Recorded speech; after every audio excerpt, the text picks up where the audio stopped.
E, Luiz, cara, ó, tem uma coisa interessante sobre a Bíblia, que é a linguagem que ela usa mesmo estando em 2025. Se a gente comprar uma Bíblia aqui no Brasil, que foi impressa esse ano, a gente ainda vai lidar com uma linguagem, de certa forma, arcaica, né? Por que se mantém uma linguagem tão difícil de se entender para a galera? Então, não é bem assim, né? Porque antigamente a gente de fato tinha uma proposta de tradução da Bíblia que era basicamente você traduzir assim de maneira mais elitizada e colocada do que a gente chama de uma espécie de tradução de equivalência formal, mais ou menos seguindo do jeito que está nas línguas estranhas do grego, aramaico e hebraico, né? Mas hoje, para você ter uma ideia, a tradução da Bíblia em português, ela começa com um jovenzinho lá chamado João Ferreira de Almeida. O cara, ele tinha 17 anos de idade quando ele começou a mexer com isso, e ele terminou o Novo Testamento em 1681. E a Bíblia toda, em 1748, ele nem conseguiu, porque ele faleceu, teve um holandês chamado Jacob op den Akker que terminou o projeto. E essa é a Bíblia que tem sido a base das traduções durante o tempo. Mas de, vamos dizer, uns 30 anos para cá, o pessoal percebeu que não dá para viver na naftalina o tempo todo, né? Não rola, né? A coisa é meio complicada. Então, surgiram vários projetos de colocar a Bíblia na língua das pessoas no dia de hoje. Então você tem, né? Hoje, por exemplo, você tem... Eu fui o coordenador geral de um projeto chamado NVI, Nova Versão Internacional. Mas você tem uma nova Almeida atualizada, você tem Almeida século XXI, você tem nova versão transformadora, você tem a própria NVI, todas elas são versões, isso falando do universo protestante evangélico.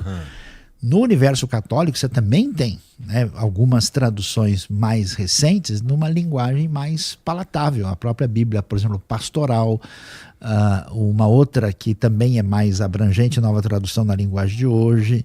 E você tem muitas versões hoje que dá para entender, porque tem umas que é mais fácil ler no hebraico do que no português. Imagina.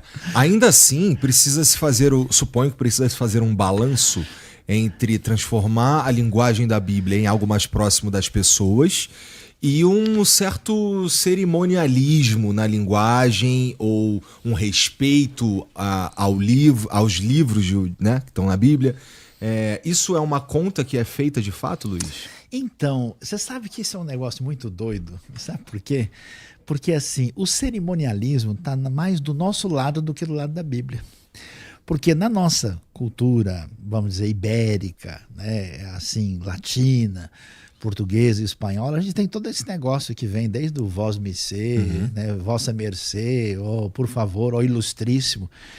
Na Bíblia é muito mais papo reto. Pra você ter uma ideia, no hebraico original, não tem esse negócio de você tratar você, tu e senhor. É tudo uma coisa só. Do jeito que tudo é segunda pessoa. É tudo é segunda pessoa. Então só tem a diferença se é masculino ou feminino. Então o hebraico usa atá e at. É assim que se fala com Deus e assim que se fala com o irmão e com o filho. Então é uma coisa muito mais democrática no original. É meio impressionante.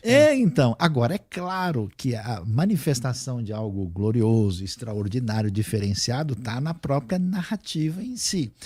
E claro, você transparece isso. Então, uma boa tradução que a pessoa pode entender, ela não vai chegar. Então, Pedro virou para Jesus, e aí, cara, vamos lá? Não rola, né? Não é assim. Então, mesmo quando você tem um contexto assim em que a informalidade é exigida, tem que ser bem medida. Agora, por exemplo, pense em Jesus na cruz, sendo maltratado, né, pelos soldados ali romanos à sua volta, né, ou mesmo preso diante da liderança religiosa da época. É claro que ele não vai virar para Jesus e dizer, porventura profetizarás quem foi que te bateu. Não, o cara fala aí, quem foi que bateu, né? Vai tratar assim de qualquer jeito.